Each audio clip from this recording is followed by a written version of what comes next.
We interrupt this program from Flagstaff, Arizona to bring you this breaking news story from TIBC, Truth in Broadcasting Corporation, from our world corporate headquarters in Roswell, New Mexico. I'm Dick Veneer, your glib and banal anchor of Facade News, the 24/7 newscast dedicated to keeping you in the dark. Without fear or favor, we go straight to the surface of a story and we stay there.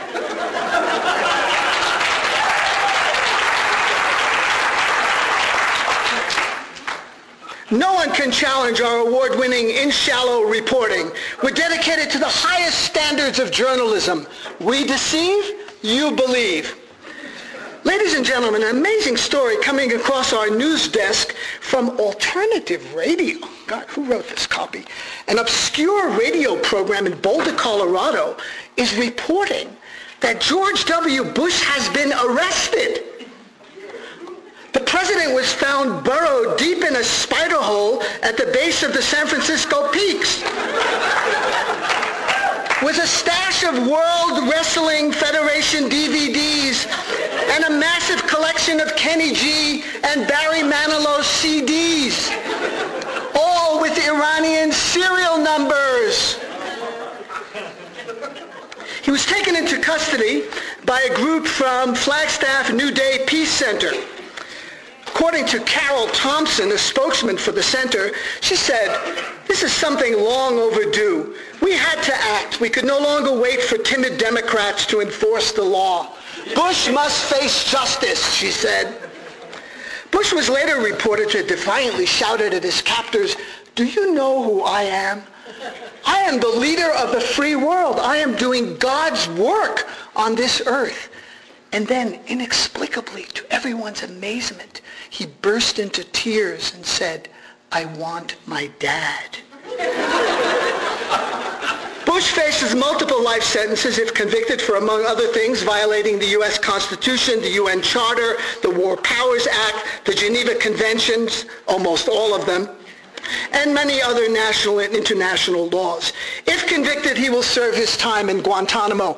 You'll remember the infamous U.S. prison that was returned to Cuban sovereignty in 2007. You won't have to worry about Bush having not enough company at Guantanamo.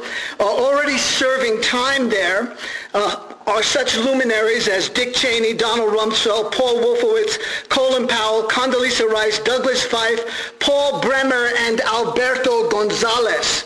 It looks like curtains for Bush. His head was bowed as he was being led away by blue-helmeted peacekeepers from the Flagstaff New Day Peace Center.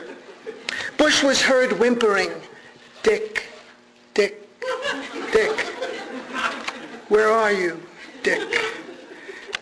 I'm not the Dick he means. I'm another Dick. I'm Dick Veneer, your still glib and banal anchor of Facade News. Stay tuned for TIBC for updates on this breaking news story. And now back to Flagstaff, Arizona for your regularly scheduled program.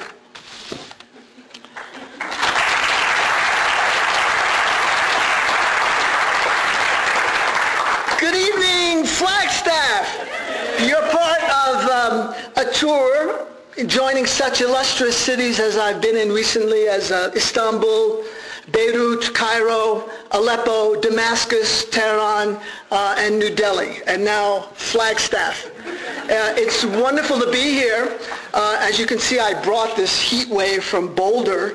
I was overwhelmed with the radiant sunshine today. I'm glad I brought my umbrella and sunglasses and I had enough sunblock. But it's great to be here. I'm really thrilled to see a turnout like this, on a topic that's not terribly attractive. I see there are a couple of people here maybe over the age of 35 or 40. They will remember in the 1960s when there was a freedom movement in this country called the Civil Rights Movement. That there was a joke, what has four eyes and is blind? And of course the answer was Mississippi. And today I've created a new answer to that. The four eyes are imperialism, Israel, Iraq, and Iran.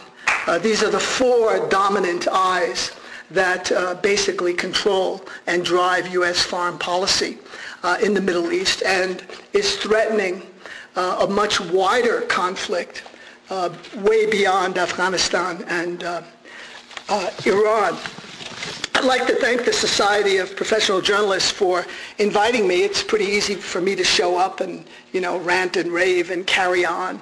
I'm a double Gemini, so there'll be a lot of that tonight for those of you familiar with astrological signs.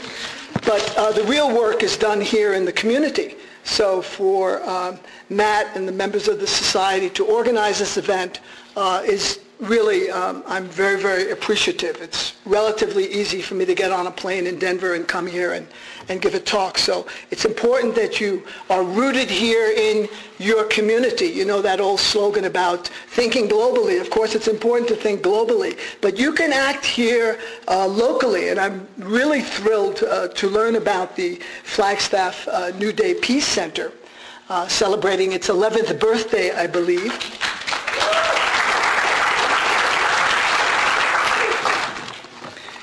And a Ravia bookstore. These are very important nodes of resistance and independence.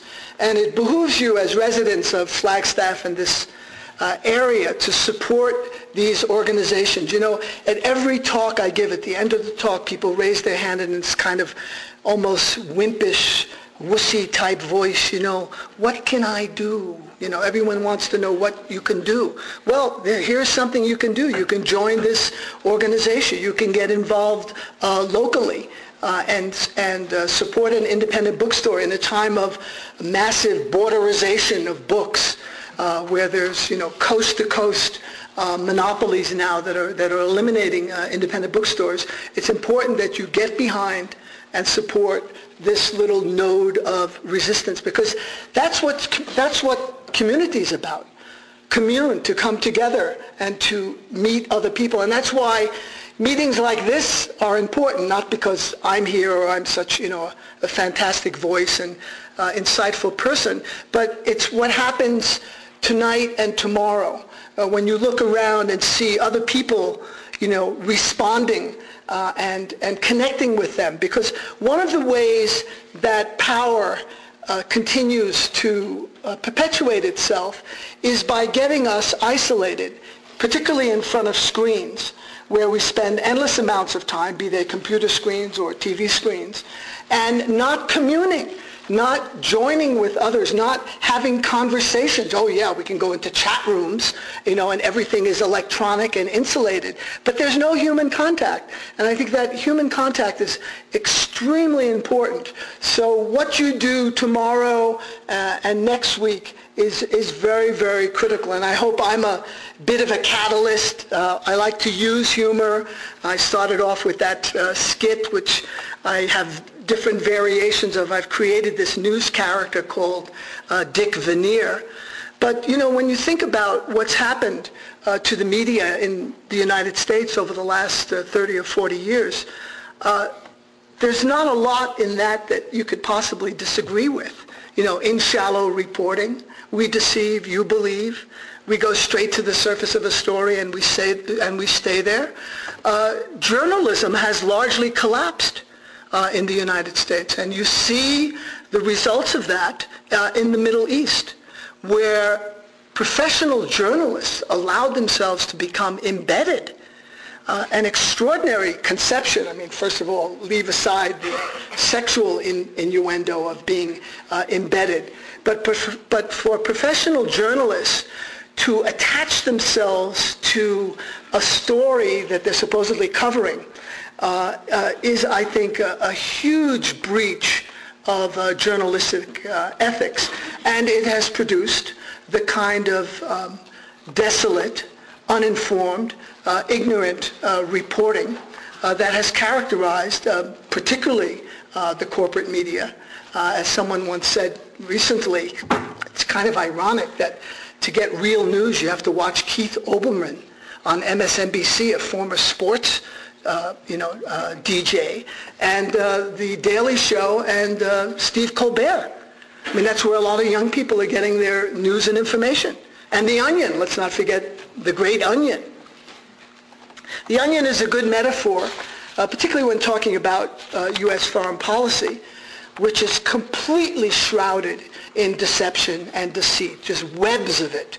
And this has been not some accidental outcome or not some product of some genetic process that's extremely mysterious, but very systematic since the United States emerged at the end of World War II as the supreme military and economic power in the world.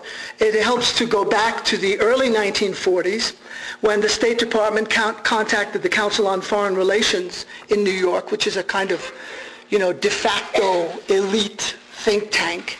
That's where they have, very important people like Henry Kissinger and others that you'll see endlessly on the Charlie Rose show or the Snooze Hour with Jim Lehrer on PBS. The Snooze Hour, you heard me right, arguably the most boring interviewer in the history of public as well as private broadcasting. I actually prefer Hannity or even O'Reilly to Lehrer, who has never had an original idea, who has never met a government official he has not been obsequious to. I urge you to watch this program. I mean, it will be a bit sadistic on my part to suggest that you watch it, but this is the business that I'm in, monitoring these programs. And you'll notice, the same guests appear with, boring regularity, and the range of opinion is from right to extreme right. So there you have your spectrum, A to B, not A to Z, which is what Jefferson and Madison and the founders and the framers thought that media should be like in the United States, that there should be a wide range of perspectives. But you have, again, it's hard to call them journalists, people like David Brooks debating with Mark Shields about whether Iran should be attacked now or later in the summer. That's the debate. And then you see it gives an appearance of an actual discussion. And they go back and forth. No, I don't think, we should wait until the summer. Iran can build up its, forces and they'll get much stronger and they'll hit us in Afghanistan. They'll hurt us in Iraq. No. We should wait. We should like go the UN route a little bit further, milk that for all it's worth, get a few more resolutions, and then bomb Iran. And there's Larry, well, gentlemen, thank you very much. Good evening. See you next week. I think part of the appeal of these programs is, I mentioned Hannity and O'Reilly and these other, you can't call them journalists. They're shock jocks, they're screamers. There's an enormous amount of yelling, very little analysis, almost no information, and a huge amount of ignorance. The ignorance attended to the Middle East is absolutely enormous. I've written books on this. I talk about this topic endlessly. But I want to get back to the Council on Foreign Relations, which is now run by a former Bush I and Bush II apparatchik, Richard Haas. He's considered a very sober, serious man. In 1942-43, when it was clear that the United States was going to emerge as the supreme power at the end of World War II, the State Department asked the Council to draw up what a post-World War II world would look like. And this was called Grand Area Strategy. And the region of the world that was identified as the most important to U.S. economic and military interests wasn't Sub-Saharan Africa, wasn't Northeast Asia, wasn't Northeast Africa. It was the Middle East, because as a declassified State Department document in 1945 said, the strategic oil reserves of the Middle East, I'm quoting verbatim, constitute the greatest material prize in the history of the world. And then the next corollary sentence to that was, not in these exact terms, and we're going to get it. We're going to push the British and the French out of the Middle East, and we're going to take over the region. And that has been the driving force informing U.S. foreign policy since the end of World War II. Now, for recruitment centers for political science classes, for serious discussions on Morning Edition and All Things Considered. This is not the topic of discussion. It's all about tactics, it's about noble virtue, about democracy, about liberation, about how we can deliver freedom to the oppressed people of the Middle East. You'll notice oppressed people, only certain groups qualify as oppressed peoples. They are the designated enemies. Not, for example, the most extreme fundamentalist regime on the face of the earth, Saudi Arabia. 15 of the 19 hijackers on September 11th, if I have to remind you, came from Saudi Arabia.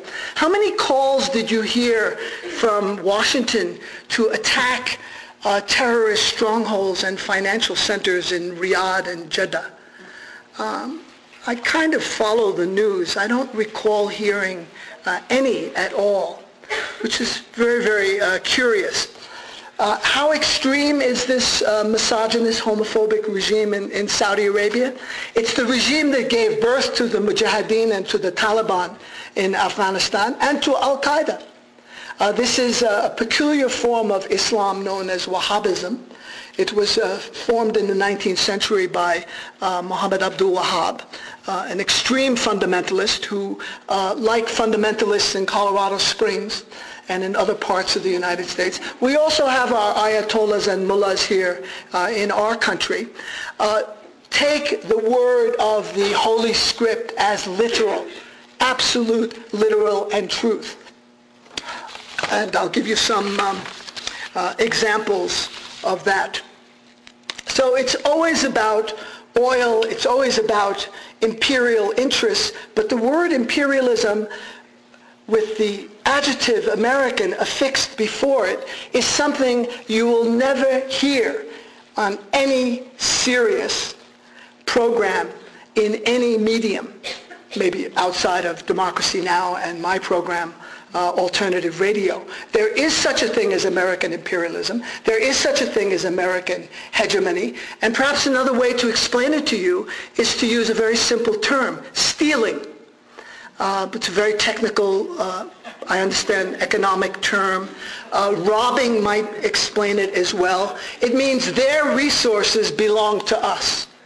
So, for example, in one of the seminal events of the 20th century, an event which reverberates today in Iran, the United States overthrew a democratically elected government in Tehran of a very popular progressive named Mohammad Mossadegh. Now, Mossadegh, of course, had many problems. He was educated in France. I don't have to say anything more. The Sorbonne, we understand. So he was rather limited. But he had a very funny idea.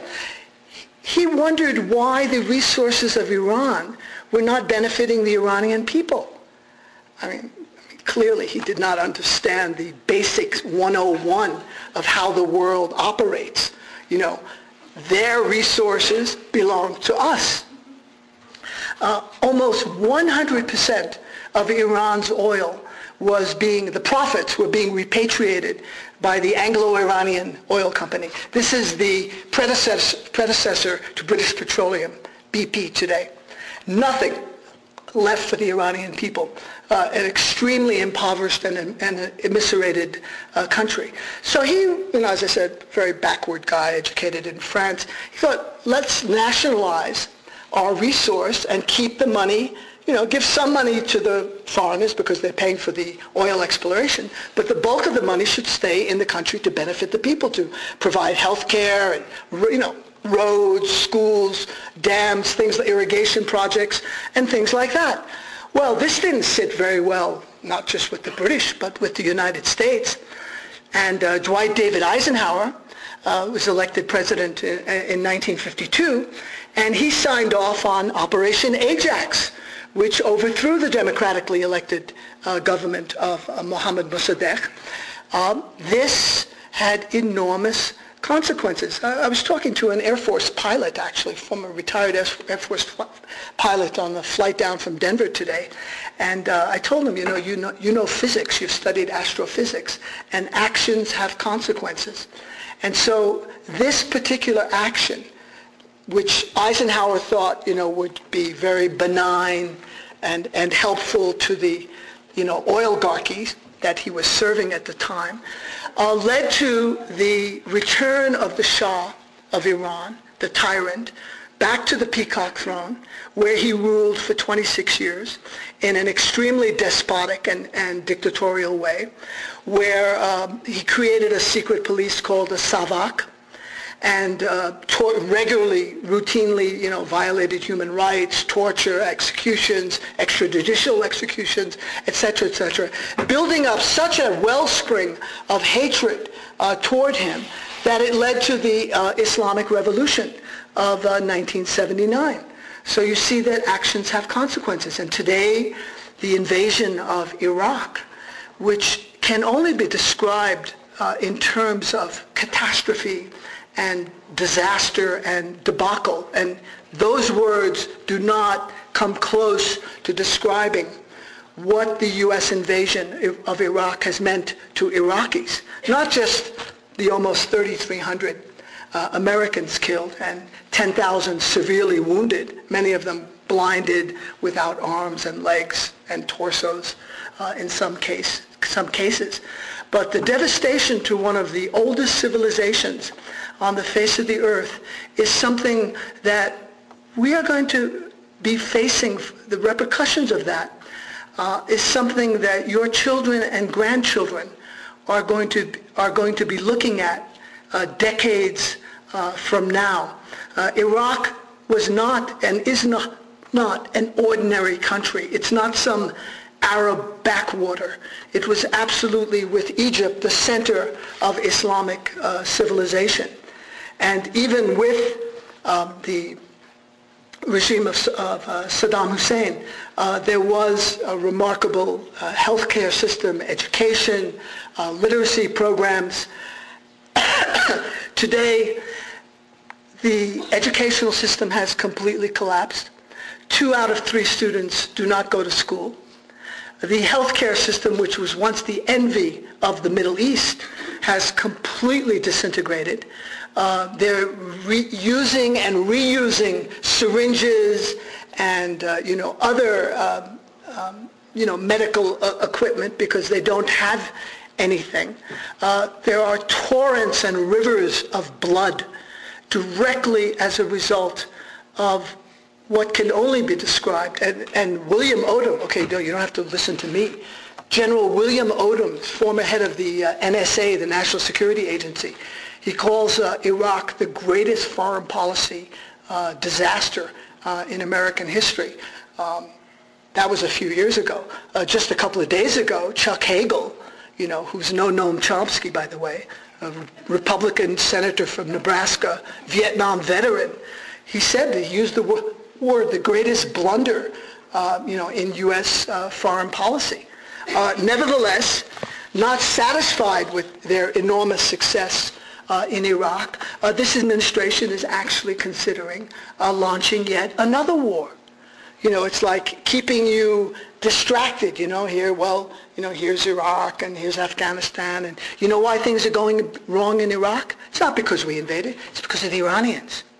They're behind it. Otherwise, our troops would have been greeted with cakes and flowers and sweets. Remember, that was the propaganda in 2002 and 2003. Propaganda that almost without exception, and you can do studies, there's been studies of this, the corporate media repeated almost like a megaphone, like stenographers, not like independent journalists, but literally as court reporters taking the notes from the king and simply replicating them. Just taking the press releases, changing a few verbs and pronouns around and saying, this is the news, this is what Washington is saying. Saddam Hussein was responsible for September 11th. Saddam Hussein is connected to Osama bin Laden. Saddam Hussein is connected to Al-Qaeda. Saddam Hussein did this. Saddam Hussein did that. Saddam Hussein is about to attack the United States. Within 45 minutes, we don't want a mushroom cloud. I mean, this was going on. This is one of the greatest, hoaxes. Was it P.T. Barnum who said you can never, underestimate the stupidity of the American people or something? I hate to promote a stereotype like that, but the fact that so many people were taken in by a patina of lies that were transparent at the time. People were saying, people like me, without access to classified information, knew that the documents from Niger were frauds. They were fraudulent. There was a signature on there of a minister who resigned 10 years before the date of his signature. So how could he possibly have signed it? There was lots of information if they cared to look. And of course they didn't care to look because it was all the hysteria whipping up the country, Osama, Saddam, Saddam, Osama, Saddam, 9/11, Osama. And it all became one. And we are paying and will continue to pay an enormous price.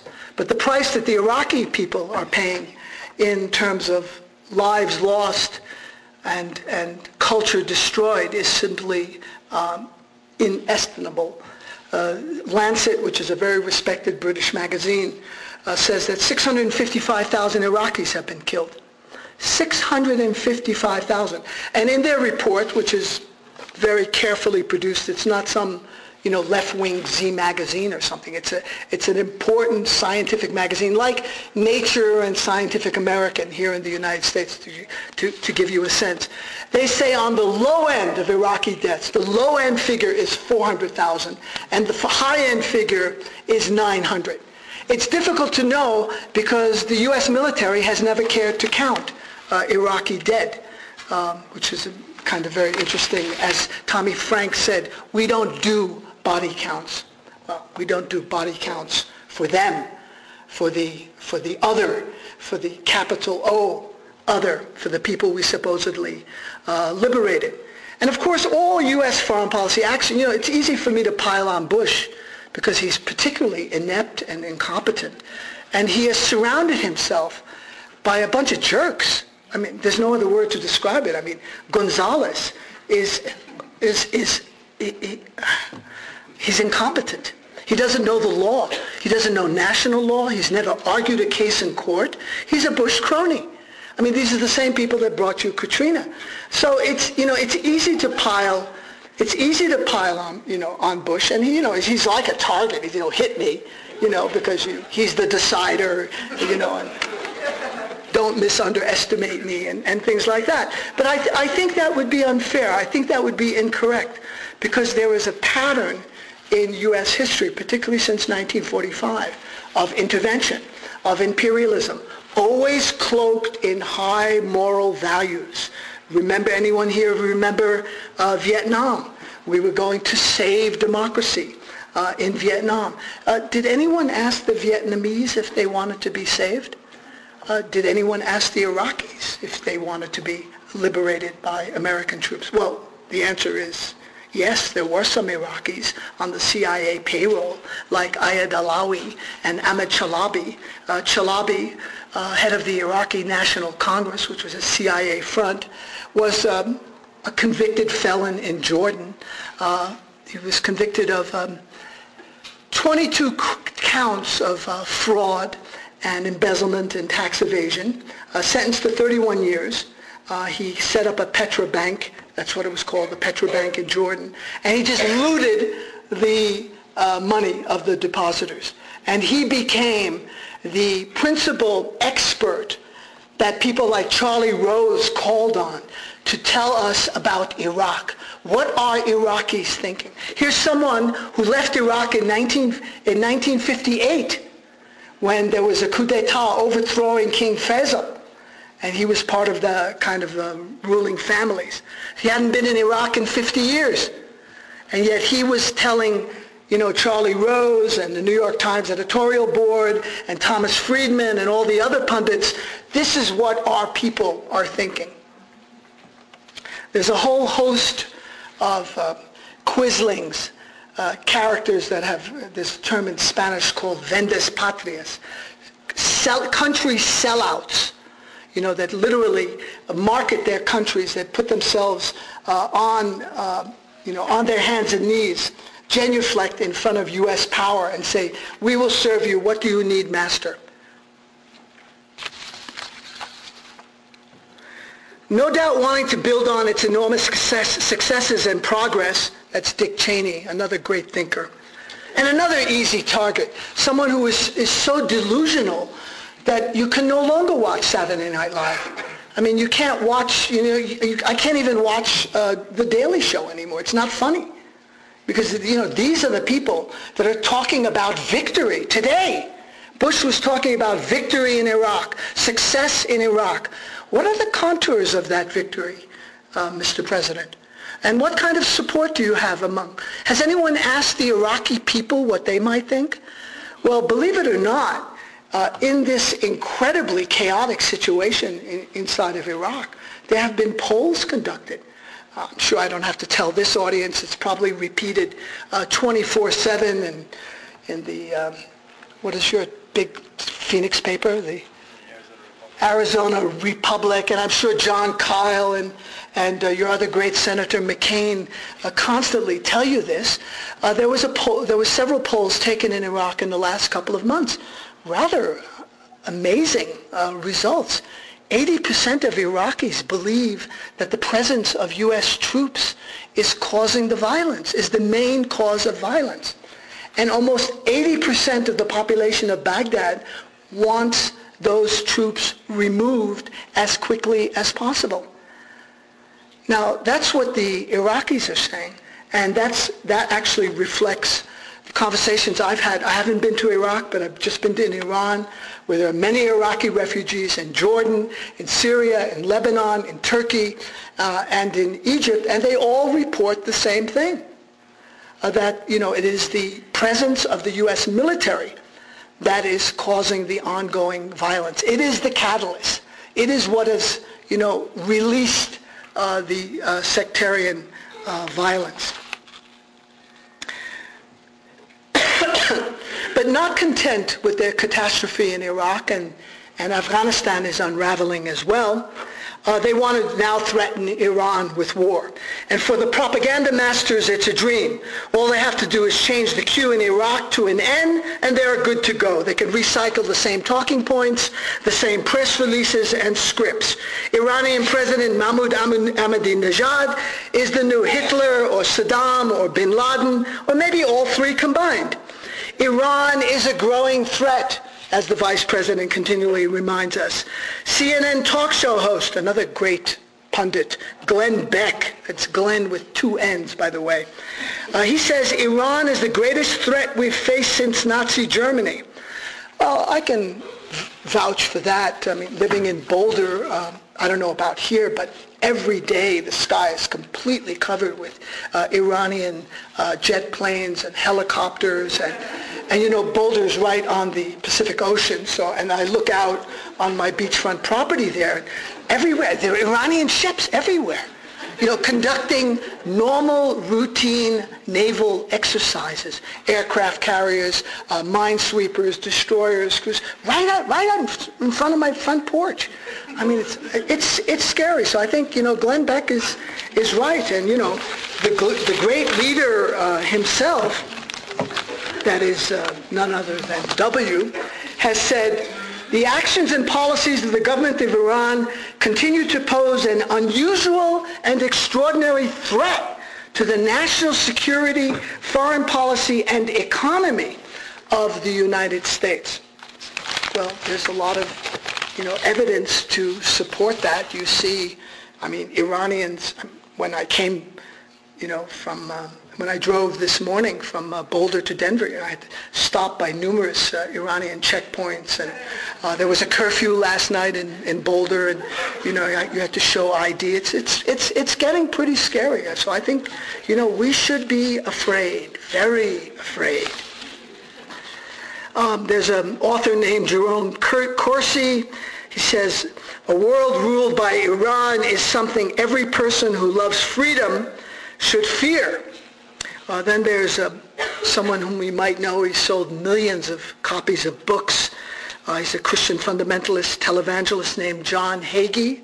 Does that ring a bell? Hagee. He tells us Iran is the command post for global Islamic terror. Well, that's good to know, that there's like one-stop shopping. There's one mall you can go to where you can, take out all of global Islamic terror. You don't have to bother with Bangladesh or Indonesia or, other places that are complicated. You can just go to Iran and get, clean it up with one fell swoop. Now these ayatollahs and mullahs we have here in the United States are quite extreme. I just did a program with Chris Hedges, excellent, I must say, excellent program. It's called American Fascists, the Radical Christian Right. And these people have an enormous amount of power. They control radio stations and newsletters and television stations. And Hagee is one of the main principals. In July of 2006, he organized a meeting in Washington called Christians United for Israel. This was attended by such liberals as Sam Brownback of Kansas and Kay Bailey Hutchinson, extreme Trotskyite on the left wing. The president couldn't make it. He was at Crawford, but he sent his goodwill messages to the meeting. And this is what Pastor Hagee declared to the faithful assembled there. The United States must join Israel in a preemptive military strike against Iran to fulfill God's plan for both Israel and the West, a biblically prophesied end-time confrontation with Iran, which will lead to the rapture and the second coming of Jesus Christ. To which I can only say, Jesus Christ. Jesus H. Christ. I'm sorry, I come from a very traditional Christian background. Actually, I'm, from the first people that adopted Christianity as a state religion, the Armenians, in 301 AD.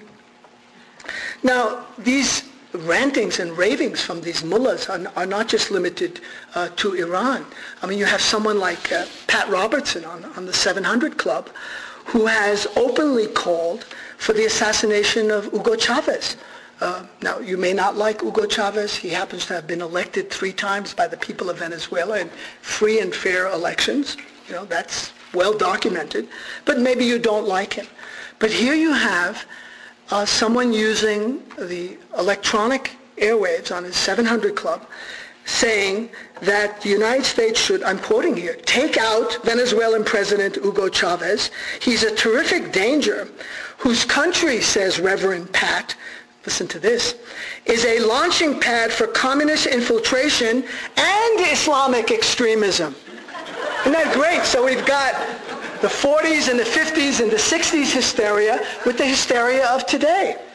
I knew there was something fishy about that Chavez. Islamic extremism from Venezuela. And communist infiltration. Imagine that. Robertson suffered no opprobrium or penalty. Do you know, if I made a comment about a sitting elected official of the United States approaching what Robertson said on his TV program, I would be in Guantanamo later tonight.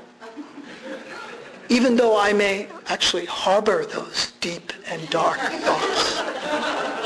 I'll share them with you afterwards during the book signing. And, he still hosts his nightly 700 Club.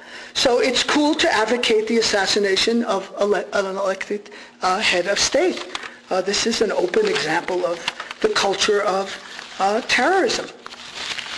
Now, much of U.S. foreign policy is shrouded in all of this, in languages of mysticism. It's almost like listening to Alan Watts, and some of the Zen and the art of foreign policy.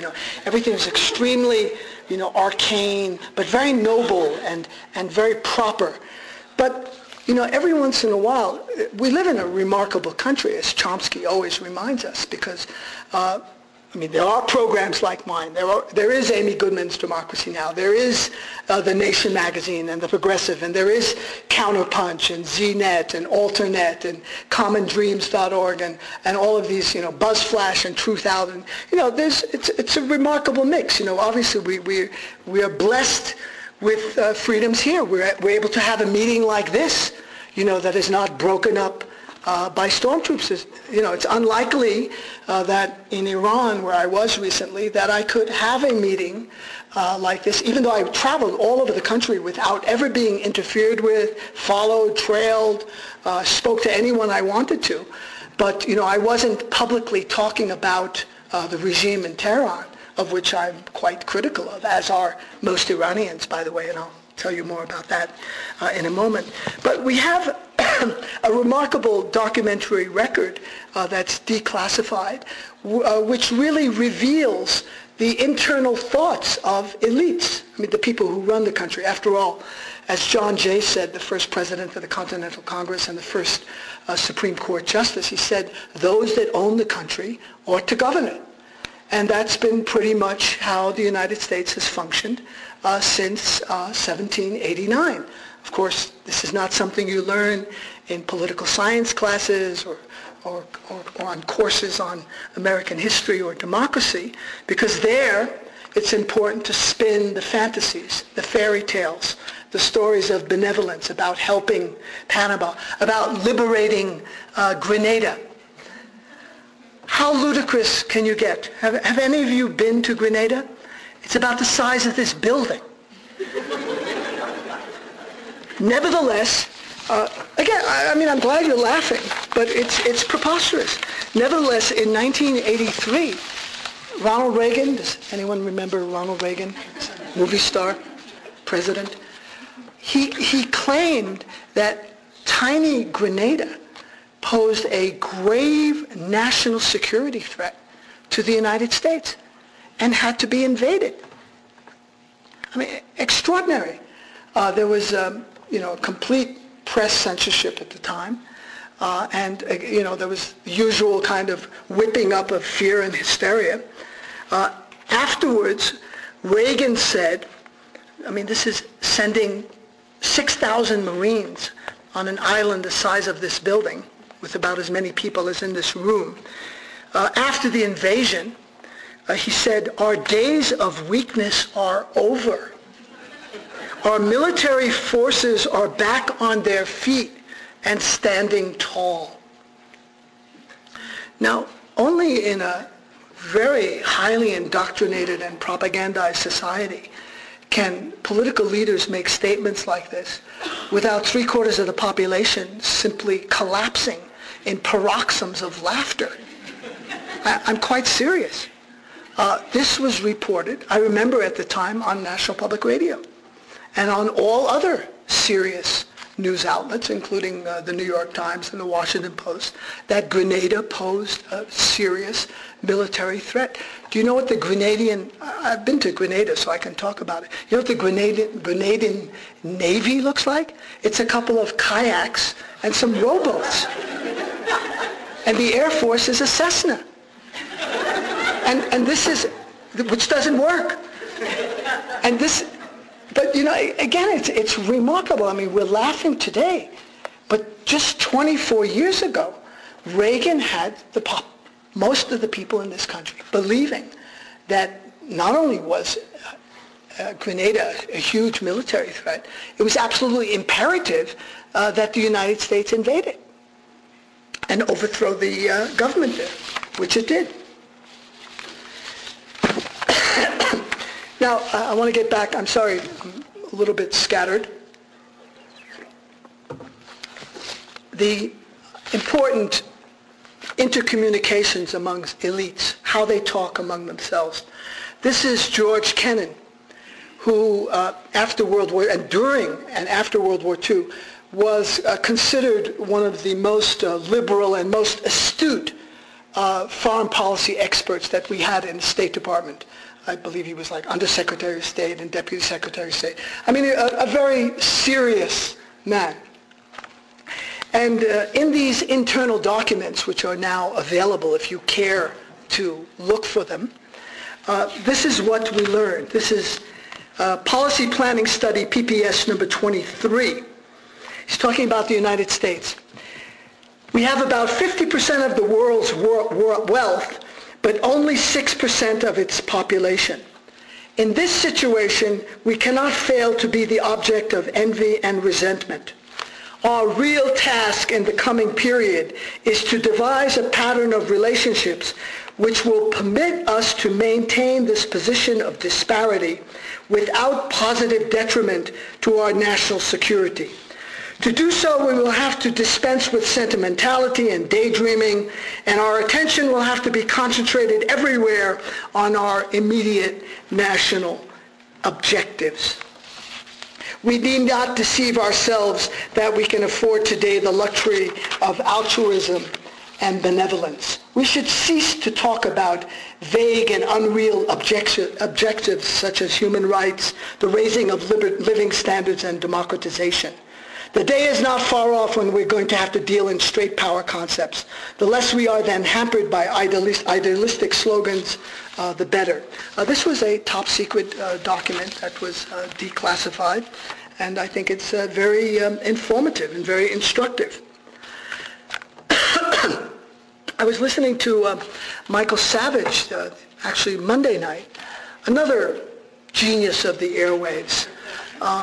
It's hard to describe, it's hard to append the word extreme to him because I feel it so understates his perspectives. But just the other night, happened to be flipping, channel surfing. Iran wants to destroy the United States of America. Whoa. I mean, that's a pretty serious charge. I guess he has some inside information that, or he lives in Boulder as I do and he saw the Iranian planes and I can understand that. Virtually everything the Bush administration has done has made it more difficult for reformers inside Iran to breathe. They are under tremendous pressure because of the bellicose and militaristic comments emanating from Washington, which incidentally under international law constitutes a war crime. Article 4 of the UN Charter not only bans the use of force, it bans the threat of force. And so when U.S. Special Forces are operating inside Iran, as they are, when U.S. armadas are right off the coast of Iran today, as we speak, conducting routine war games. Imagine if Iran, which has barely a navy, a little bit more than Grenada, they have a few more tugboats and PT boats and Coast Guard cutters and the like. Imagine if Iran were conducting routine naval exercises right outside of New York Harbor.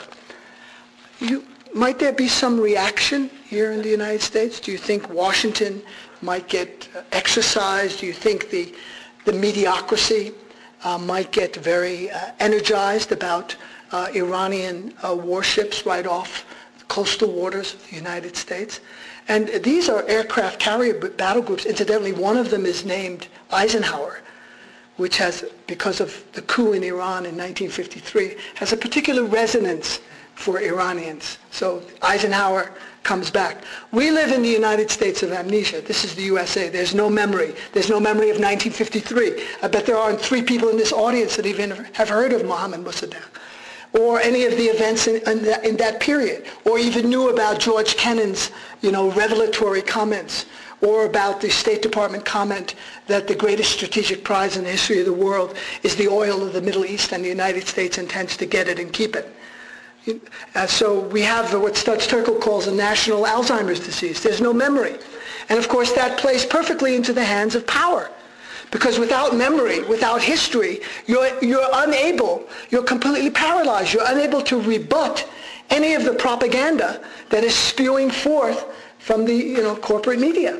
from their cameras and from their microphones. You're totally vulnerable. And that's why history is important. That's why knowing the past is important. That's why Orwell understood this in 1984 when he said, those that control the past control the present, those that control the present control the future. So it's extremely important that we educate ourselves. Information is power. Information is Jefferson said, is the essence of democracy. And I'm wearing a shirt here. It's from, I'm very tall, so I'll have to show you. It says, "Stop the War Machine." This is from a group, an NGO in Albuquerque, not very far from here, stopthewarmachine.org. And on the back, they put, "Ike was right." Now, I was recently at the Dallas-Fort Worth airport wearing this T-shirt, and some GIs came up from me from the 10th Mountain Division, and they asked me, who was Ike? Well, I happened to say, have you heard of D-Day? Yeah, that was Tom Hanks, right? That was Matt Damon, right, the movie. They didn't know who Ike was. Well, I said, he happened to be the supreme Allied commander of all all forces in Europe in World War II. Later became president of Columbia University, a two-time Republican president of the United States.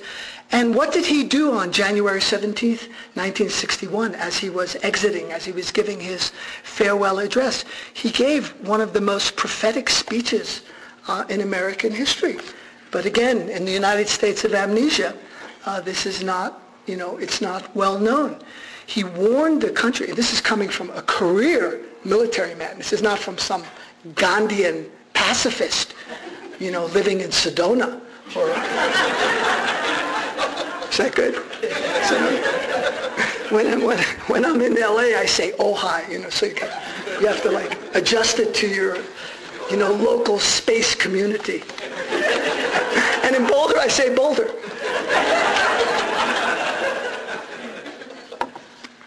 So he warned the country that there is a military-industrial complex developing here. And it was getting more and more concentrated and more powerful. I mean, so this is a career military man. He also said something very interesting in the next paragraph. I mean, a few people know this phrase, military-industrial complex.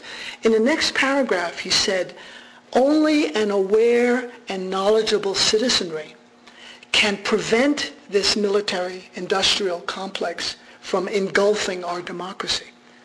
So there was an analysis, there was a diagnosis, but there was also a kind of cure. And I think that's something, very important, because the game is not over. I mean, Bush and and these people that are ruling now, they have another 18 months to go if they can last that long. But the game isn't over, and the fight for democracy continues, and the fight for freedom here in the United States continues.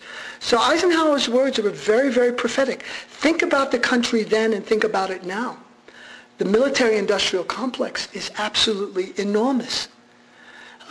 Lockheed Martin, Northrop Grumman, Boeing, Raytheon, Honeywell, General Electric, these are multi-billion-dollar corporations which export our greatest product, which is not Britney Spears or Jessica Simpson or Paris Hilton, but weapons. The U.S. is the number one weapons exporter in the world. Imagine if peace were to break out in the Middle East. What a disaster that would be. What a catastrophe for ExxonMobil, which in 2005 registered the greatest net profit in the history of any corporation in the history of capitalism, $36 billion. And last year, $40 billion. This year, probably even more. Oil hit $63 a barrel today. What if peace were to break out? How much are you paying for gasoline here? $2.50, $2.60? It's going to go over $3 a gallon this summer, probably even more. And so turmoil, war, conflict is good for certain sectors of the U.S. economy. We have to be honest about this. We can't be living in some fantasy world of, is Barry Bonds going to get into the Hall of Fame? Or, how did Anna Nicole Smith die? I mean, of course, that's a very important topic that CNN devoted 2 hours to on the Situation Room a couple of days ago with Wolf Blitzer. You know, in-depth reporting. You know, it's often said that these journalists, you know, can't do investigative reporting. Well, I know that's a lie because I've seen them do investigative reporting. You know, one of the great journalists of our age is Geraldo. I hope you all emulate yourself after him. He did how many of you remember Natalie Holloway? She was the Anna Nicole Smith of, you know, a couple of years ago. You know, poor American girl, blonde, who's kidnapped and disappeared in Aruba. I mean, a real tragedy, a terrible thing. No doubt killed. It's been a couple of years now. Geraldo goes to Aruba and does an interview with the police chief of the island. Again, Aruba is like Grenada, about the size of this building with maybe a few more people than in this room. And he's literally got his microphone in this police commissioner's nose saying, what do you mean you haven't found anybody? I've got leads on this, this, and that. How come you haven't investigated this person? How come you haven't asked this question? Okay, so that was a very interesting exercise, you know, in what I would call, you know, investigative journalism. I mean, not something which has a great outcome. But where were these guys talking to Rumsfeld like that? Where were these guys talking to Bush and Cheney and to Tommy Franks and Richard Myers? Where were they talking to Colin Powell when he went in front of the UN in one of the most extraordinary presentations in the history of the world? There's no other word to describe it. February 3rd, 2003. Colin Powell made, I don't know if you remember watching that. It was quite a, you know, P.T. Barnum spectacle. There was slides and audio tapes in Arabic and, you know, veils. Supposedly, you know, he held up a vial saying, this is enough anthrax to kill everybody, you know, in New York City, you know, and things like that.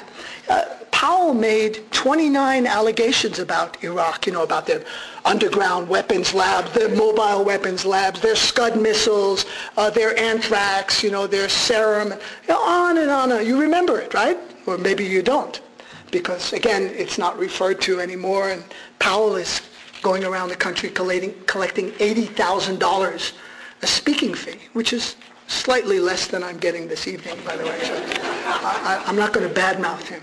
I mean, $80,000 is a respectable fee. And I'm glad that the Society for Professional Journalists here have coughed up that kind of money for me. Now, he made 29 allegations.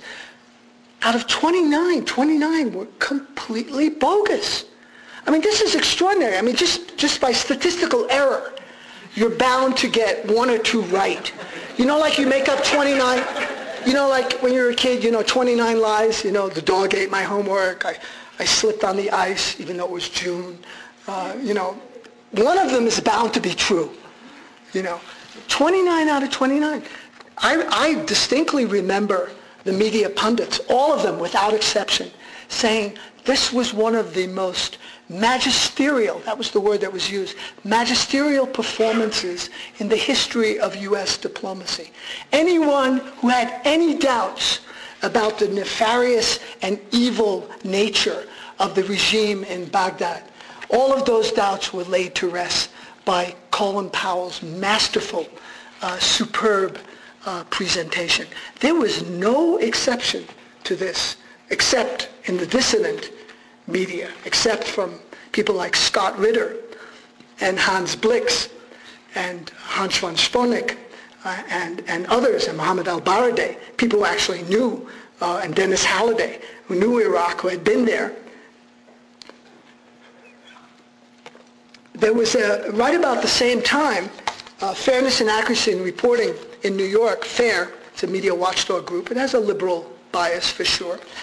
They did a study of 393, over a 2-week period of 4 major news shows on ABC, CBS, NBC, and the Snooze Hour with Jim Lehrer. 393 guests were on. This is a very, you know, well-documented, you can't fudge these numbers. 393 guests. Of the 393, only 4 had a peace perspective. Only 4 said it might not be a good idea to attack Iraq. Or what's the rush? Why don't we give inspections more time? But of course, Bush could not give inspections more time because he knew there were no weapons of mass destruction there. So it was important to push through the war as quickly as possible. And the media, the role of the media, I think it may be, the nadir, which is an Arabic word incidentally, the nadir of media reporting in our lifetime. Now, Iran today is completely surrounded by U.S. military forces, completely. Nevertheless, if you were to listen to Bush and to Michael Savage and Glenn Beck, Iran is a great military threat to the United States. But if you're in Iran, as I was last month, and you look to the east, what do you see? You see American troops in Afghanistan. You look to the west, what do you see? American troops in Turkey, American troops in Iraq, and an American flotilla right off your coastal waters in the Persian Gulf. Let me tell you something else about the United States of amnesia, and this is really shameful and criminal. The other aircraft carrier battle group that's there right now, it's named after John Stennis. Do you know who John Stennis was? One of the most extreme fanatical racists that this country ever produced. A Democratic senator from Mississippi who said segregation now, segregation tomorrow, segregation forever. He fought the civil rights movement tooth and nail, and he is honored by the naming of a capital ship of the United States Navy. I mean, that, and no one, as far as I know, has even commented on this because nobody knows who John Stennis is. Very, very interesting. And Stennis, like John Warner today, was the chair of the Senate Armed Services Committee who signed off on every gold-plated weapons system that the Johnson administration and the Nixon administration wanted during the 60s and 70s. And that's your payoff. When you die, you get an aircraft carrier named after you. Again, it takes someone on an order of Jonathan Swift to do justice to the ironies that simply abound in this. So Iran is completely surrounded. Nevertheless, the rhetoric is that Iran is about to attack the United States and poses a great threat to the United States. The 1979 Islamic Revolution, which overthrew the United States' client in the region, the Shah, which I mentioned earlier, was a huge blow to the American empire.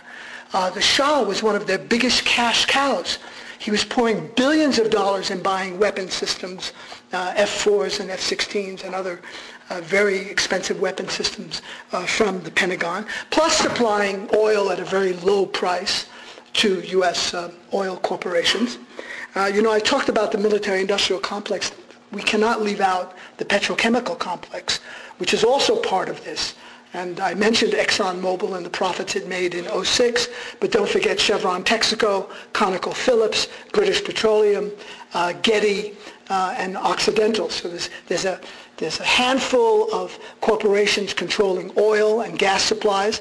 There's a handful of corporations that are controlling the weapon systems.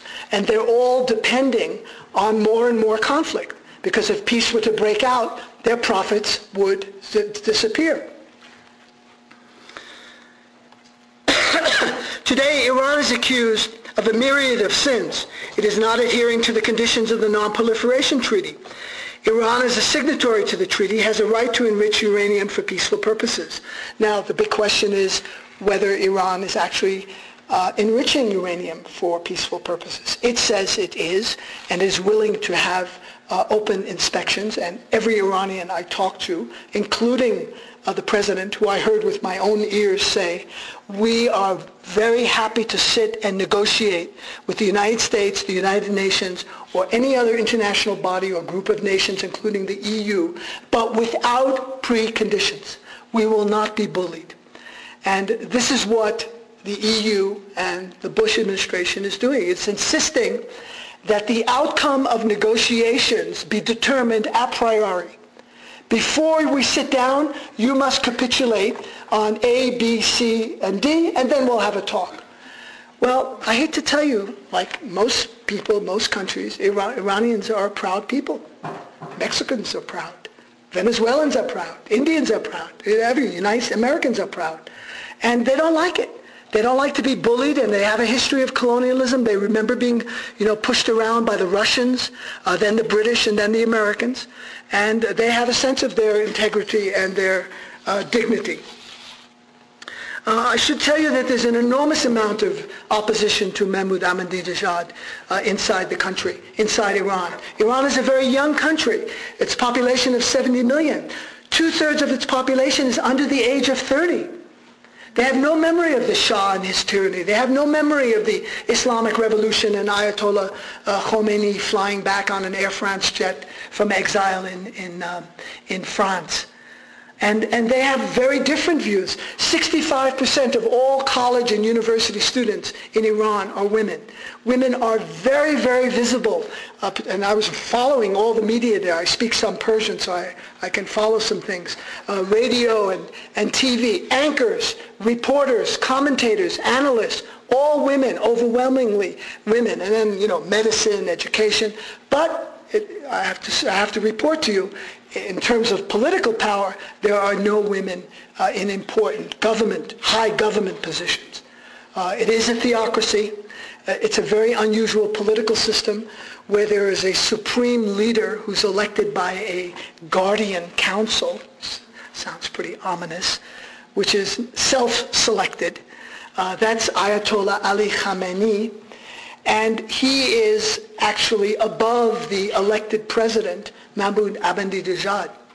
So no matter what Ahmadinejad may say, ultimately the power resides with the supreme leader. Now Ahmadinejad, when he was elected in 2005 June, he came out of nowhere. He was the mayor of Tehran. He was a kind of populist. He was noted for living very simply, without villas and and Cadillacs and fancy cars and clothes and things like that. And you see the way he dresses, and open shirts and pullovers and things like that. So that had a certain degree of appeal to Iranians who were fed up with the corruption of a lot of the mullahs. And he campaigned on a platform of economic reform. We're going to do more for you, he promised the Iranian people. We're going to take our oil and natural gas wealth, and we're going to provide more health care, the things we don't have here. Healthcare system, things like arcane things. Free education, right up through the university level, prenatal care, postnatal care, maternity leave, things like that. That was his campaign platform.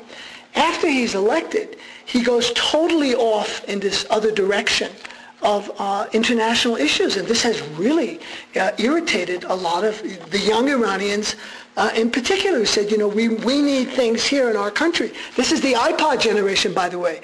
These are kids walking around, with 2 cell phones going on and text messaging and, high-speed internet connectivity. I mean, they're totally, I was walking down the streets in Tehran. All the latest DVDs are pirated there. The Departed and 300, they're all there right on the sidewalks. It's a very electronic savvy and sophisticated population, and they're very, very unhappy with what Ahmadinejad is doing. And you may have heard about this infamous Holocaust conference that was held in December. I didn't meet a single Iranian. I spoke to hundreds and hundreds of Iranians. Not a single Iranian who thought that was something worthy or something that ennobled Iran or was a good thing to do. They all said this was nuts. I mean, students told me, we need jobs. Forget the Holocaust conference. We need a future. Why is the government spending money on something like this? And here, Ahmadinejad, much like our residence, leader at 1600 Pennsylvania Avenue, as Molly Ivins would say, is not the brightest bulb on the block. On one hand, he's telling the world, because he wants to lead the Islamic world. I mean, he's totally delusional, because the Islamic world will never follow Shia Iran. Never. I mean, it's unthinkable. He's telling the Islamic world, and he asks this rhetorically, he said, why should the Palestinian people pay for the crimes of Europeans? Now that's an interesting question. I mean, it's an interesting historical, philosophical question. Why should the Palestinians in the Middle East pay for the crimes that were committed in the Ukraine, in Germany, in Austria, and Poland, and in Western Russia? I mean, it's a very interesting question. But then on the other hand, he's hosting a conference saying the crime didn't, the crime didn't exist. So he's in this huge contradiction here, and everybody's, pointing this out. But any kind of U.S. attack, and everyone told me this, including the Nobel Prize winner from Iran, Shireen Ebadi, who I interviewed in Denver when she was there last year. She said, leave us alone, please. We don't want your liberation. We don't want your B-52s. We don't want your F-16s. We don't want your liberation forces liberating us. We will liberate ourselves. Any attack on Iran is going to solidify support for the regime, because people will rally around the flag. They'll say, our country's under attack, the great Satan is attacking us, you must support us. So here's the Nobel Prize winner from Iran, very, very sophisticated, savvy woman, and she's saying, please let us sort out our own domestic problems. And then she quoted a couplet from Hafiz, who's one of the great Sufi poets after Rumi. He's the most famous Sufi poet in Iran. And he said, Hafiz said that when there is injustice, people have a right to resist, and they should rise up. And so she was suggesting by quoting that there is injustice in Iran. There's a recognition that there is injustice and inequality. But we, the Iranian people, need to be sovereign. We don't need what happened in Iraq. In fact, I met a taxi driver. You know what he told me? He said, we're waiting for the Americans. I said, are you out of your fucking mind? You're waiting for the Americans? This is in Tehran. You're waiting for them to do in Iran what they've done in Iraq? You're waiting for the rivers of blood to become oceans of blood in Iran? You can't trust these people. They know nothing. They don't know your languages. They don't know your culture. They don't know your history or background. And you think you're going to be liberated? Look what they're doing in Afghanistan. I mean, the same kind of, the same kind of problems. So, here and there I did meet, someone who would say something like that. In English, by the way. I mean, I can speak enough Persian that I can hold a conversation, and my first language is in Armenian, and there are a lot of Armenians living in Iran, so I was able to talk to them as well, and so that helped me get some insight, because it wasn't like, you get pre-recorded answers, we love our country, we love our president, God bless Iran, None of that. I could get beyond that kind of, cliches and soporific comments. So U.S. belligerent actions and bellicose statements makes it difficult for oppositions to be open with their criticisms. So most of it remains sub rosa. Now, I was in Tehran during the anniversary of the revolution. It's called Bisto do Bahman, the 11th of February. And it was very interesting because I'd been to Eastern Europe, and actually I had been to the Soviet Union during the Soviet Union, but I never saw a staged demonstration. And so this was, something the regime turned out a couple 100,000 people. But they had a really stale quality to it. And there were mostly old people, chanting, you see this, death to America, death to Israel, and then they burn flags. And I guess if I were to open up a business in Iran, it might be manufacturing U.S. and Israeli flags, because every other day there seems to be some kind of flag burning. But that's an aside. But there weren't many young people, and it had a very stale quality to it. They were just kind of, it was rehearsed. It was very orchestrated. There wasn't a lot of enthusiasm, for the revolution, because, it's a different country. People want to connect with the United States. The young people in particular, people like you, want to connect, and want to be part of the, global cultural scene. But they feel this enormous pressure, both internal and external, surrounded by U.S. military forces, threatened with military action. The BBC, another left-wing source, and the New Statesman, both from London, February 19th and February 20th, both published detailed accounts of U.S. bombing plans for Iran.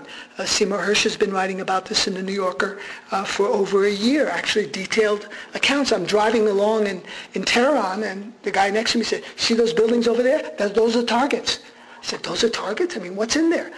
"Those are targets. We know they've been announced."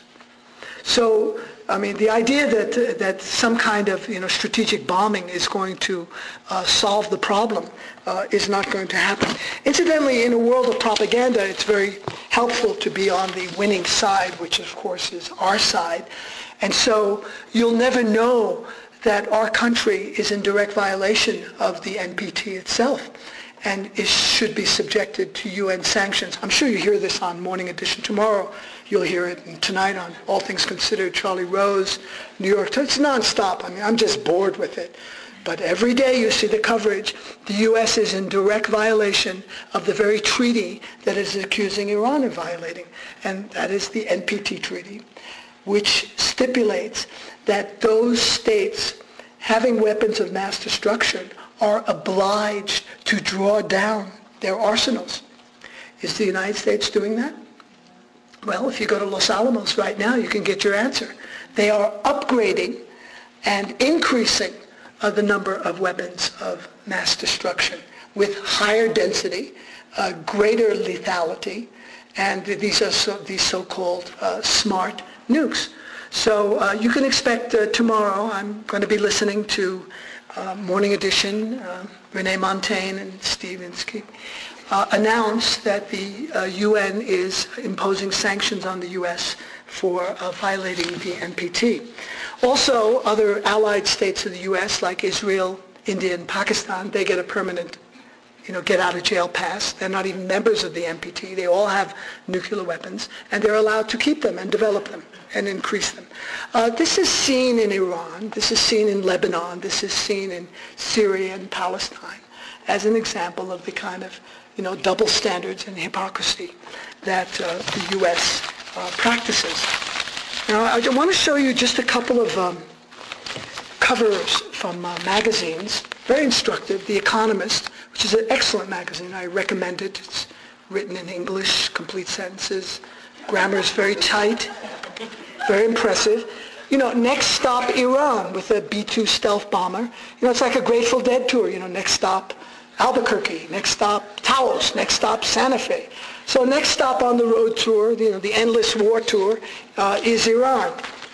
The Economist just a little while ago, unstoppable, Iran's nuclear ambitions. Oh, that's okay. How about Israel's nuclear ambitions? How about Pakistan's nuclear ambitions? Have you seen any cover stories? Maybe I missed those. Time, what war with Iran would look like. And this is you'll notice there's something very characteristic and a pattern in all of these magazine covers, and that is dark, bearded men who snarl and sneer at you in a very threatening way. Be afraid. We're coming to get you. And this has been since Gaddafi, since Noriega. You can just repeat them over and over again. Yasser Arafat, Saddam Hussein, Ayman al-Zawahiri, Osama bin Laden, and now the designated enemy du jour, Ahmadinejad. How dangerous is Iran? Newsweek. The answer, very dangerous. Be afraid. Radical Islam in power. Excuse me. I'm just getting over bronchitis. Then you had the New York Times magazine from October, Islam and the Bomb. Okay, I think that's a good title. That's a good topic that should be investigated. But I've been waiting since October for articles, cover stories called Christianity and the Bomb, Hinduism and the Bomb, Buddhism and the Bomb, Judaism and the Bomb. Somehow not forthcoming. I wonder why. But not only do they hate us, they hate each other. Time from just a couple of days ago, and why they hate each other.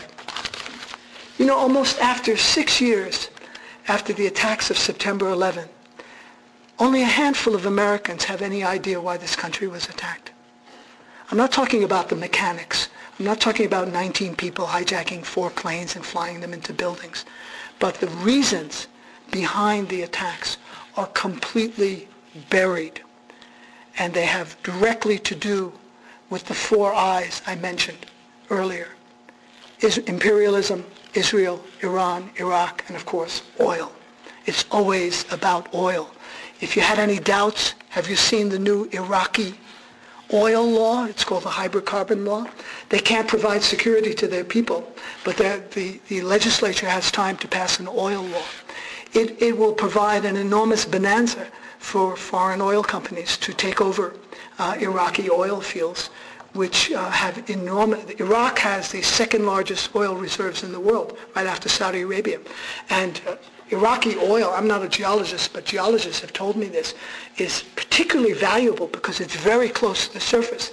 And by being very close to the surface, it means it's very clean. It doesn't have a lot of sediment, so it doesn't need a lot of refining. Unlike, let's say, Caspian Sea oil or North Sea oil, which is, deep underground or deep under the water, which is very dirty and requires an enormous amount of refining. So Iraqi oil is extremely lucrative. And of course, that's what it's about. And now, if anyone had any doubts, I think the hydrocarbon law should rest your questions about that. Incidentally, before you go, I want to let you know that I have some books here in this wonderful bookstore here. But the real bargain tonight are these 4 one-hour programs. Since you haven't had the opportunity to hear alternative radio unless you live in Alamosa or Taos or Albuquerque or Missoula or Boulder or Paonia or Berkeley or places like that. Here are 4 programs, 1 hour. One is based on my trip to Iran. One is Chomsky's latest talk on Latin America. One is Tariq Ali, who was just in Boulder. He's this fantastic guy from Pakistan that I've been working with, and I have a couple of books with him, talking about the Pirates of the Caribbean, the Axis of Hope, Evo Morales, and Rafael Correa in Ecuador, and Hugo Chavez in Bolivia, and Ortega in Venezuela. And the 4th one is by Bill Moyers, arguably one of our best independent journalists. He's won like 30 Emmy Awards on media. So you can get all 4 of these for $20. If you were to order them from Boulder, they'd be $65. And I want you to burn them. I don't believe in copyrights. Make copies, distribute it, get the word out, spread it out. Information is power.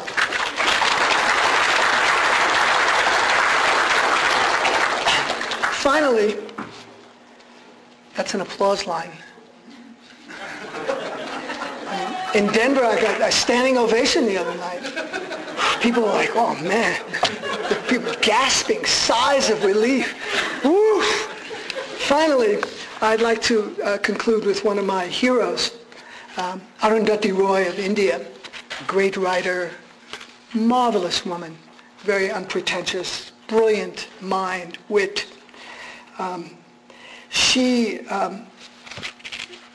One of the themes of the World Social Forum is another world is possible.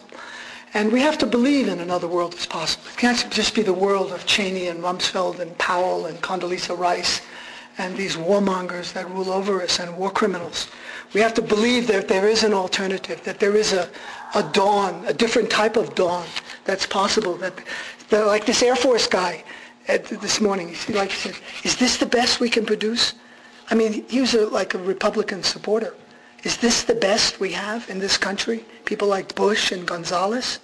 I mean, surely we can do better. We know we can do better. We have to do better because the very future of the planet depends on it.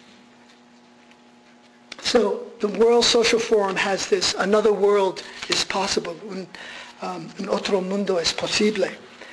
Arundhati Roy writes, the time has come, the walrus said. Perhaps things will get worse and then better. Perhaps there's a small God up in heaven readying herself for us. Another world is not only possible, she's on her way. Maybe many of us won't be here to greet her, but on a quiet day, if I listen very carefully, I can hear her breathing. Thank you.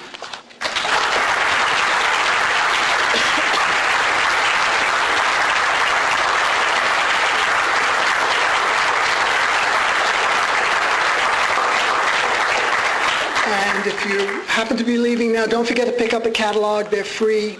And it's how alternative radio, which is made available to all public and community radio stations all over the United States and the world, free of charge, is completely sustained by listeners who buy the programs. It's a very unusual business model. We have maybe a few moments, let people clear out.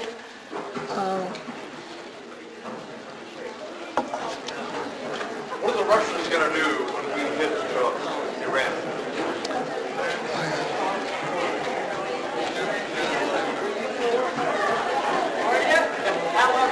Take care. Thanks very much for coming. Is Alex Jones ever? Raving lunatic. I know so. Don't pay any attention to him.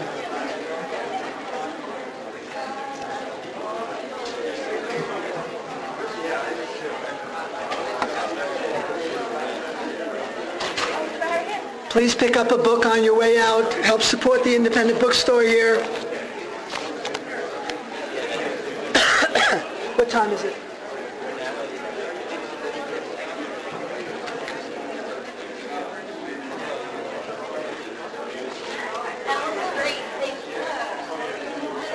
Pick up a book.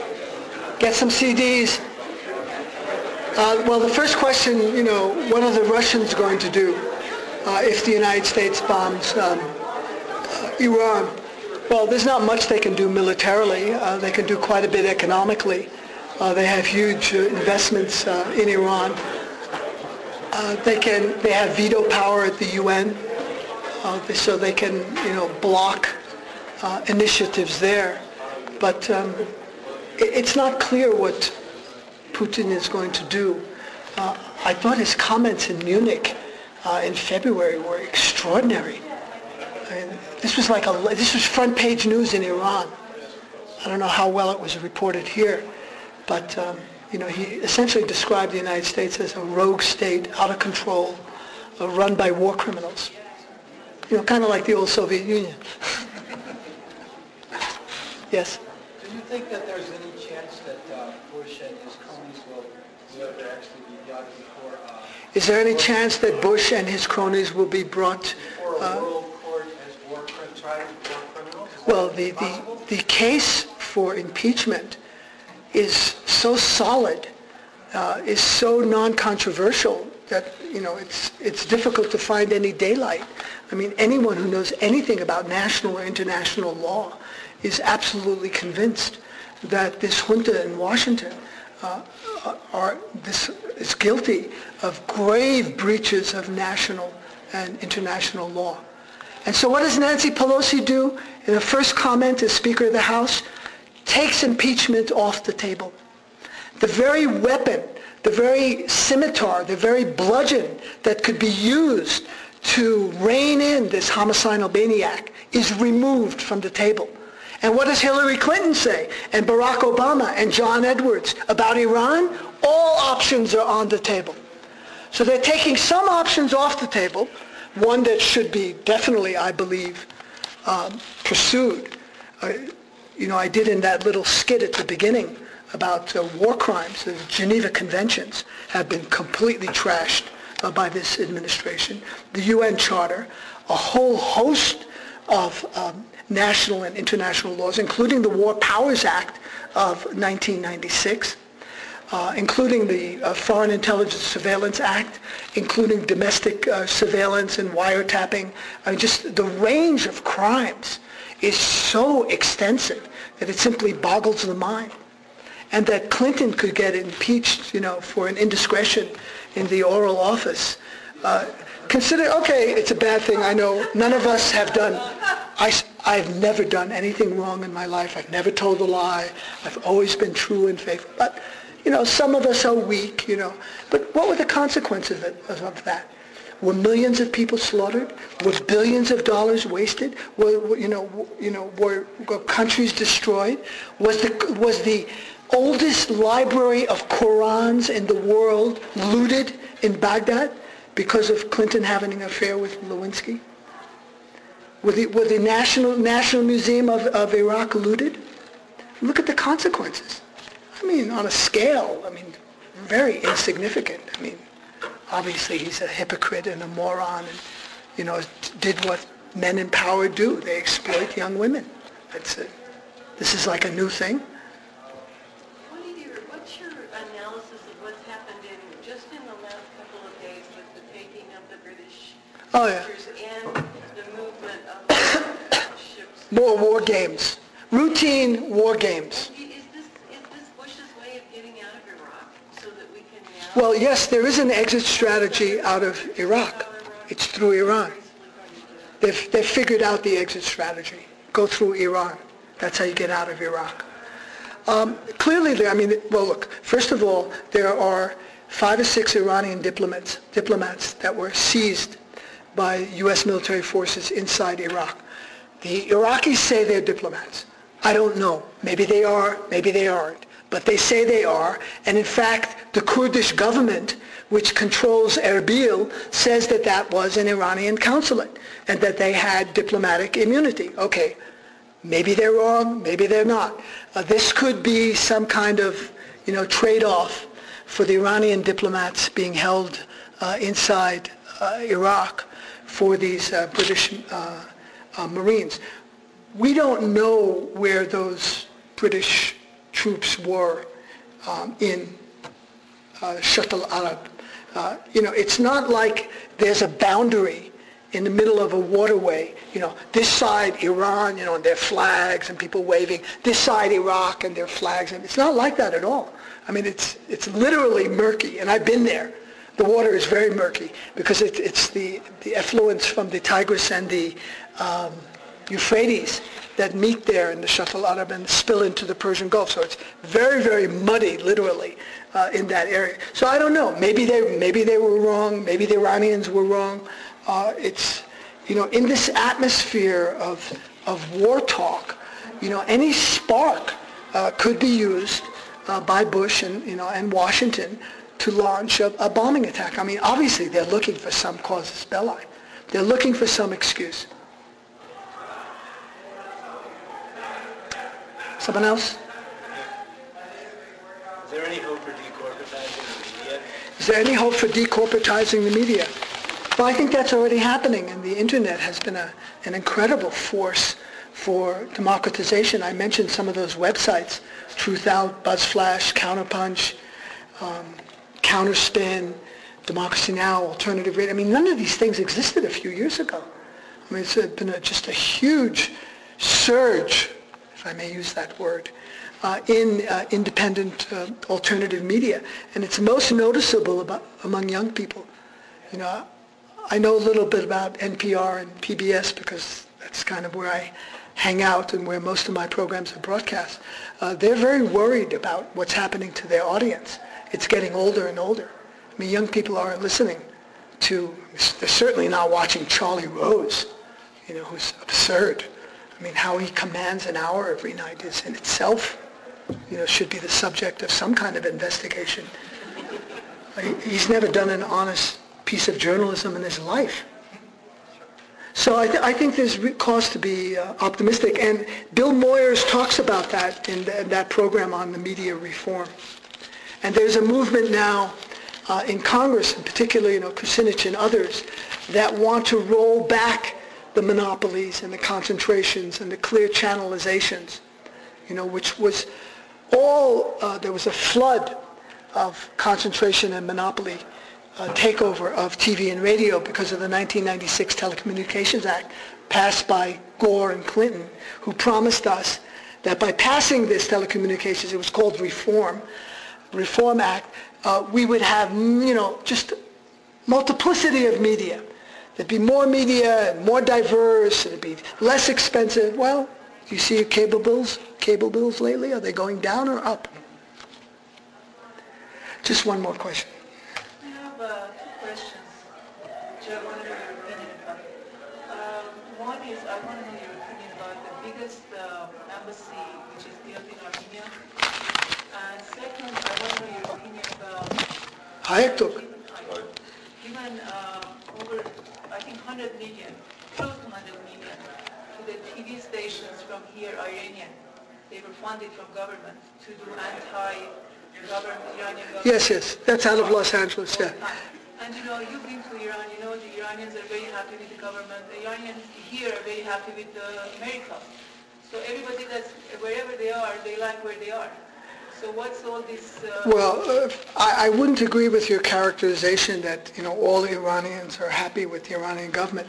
Right now, some of them are very comfortable with what's. Well, the middle class and upper class, very comfortable. But right now, there's tremendous economic pressure inside of Iran. Food prices are skyrocketing 20-30%. Housing and rent, the cost of land is going very high. So there are some economic problems. For example, because of the UN sanctions and US blockade, I couldn't use credit cards in Iran.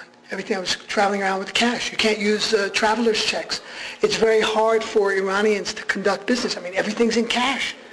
Everyone's carrying, wads of cash. It is true that the U.S. State Department is funding a propaganda network out of Los Angeles, beaming.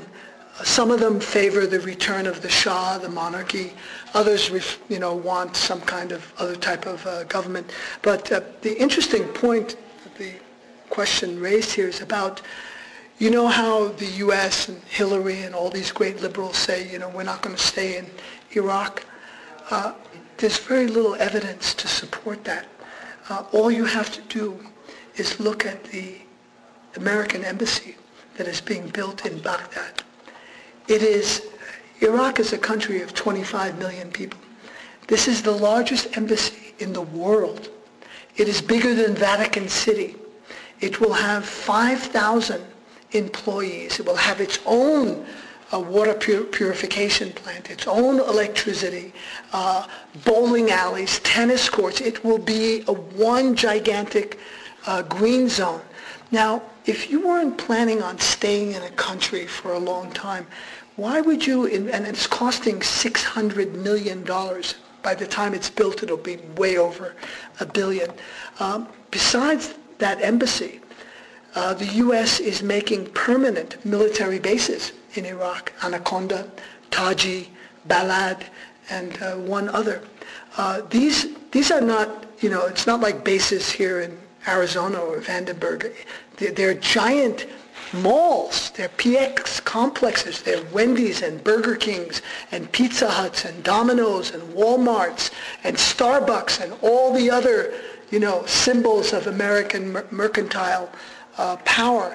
And so it's very unlikely that the U.S. is going to leave Iraq. And Hillary Clinton said, if she's elected president, that U.S. troops will stay in Iraq. Why? For two reasons. In this she was honest, to protect Israel, and two, here she was dishonest, to deter Iranian aggression. Now, why would Iran want to invade Iraq? Iran hasn't invaded a country in 250 years. Does anybody even here know that? It doesn't have a history of it. It has a history of being aggressed. I should remind you that the U.S. and Europe supported Saddam Hussein's war on Iran, which began in September of 1980 and lasted until 1988. So I think the policy requires an enormous amount of, first of all, we have to be honest. We have to stop pretending.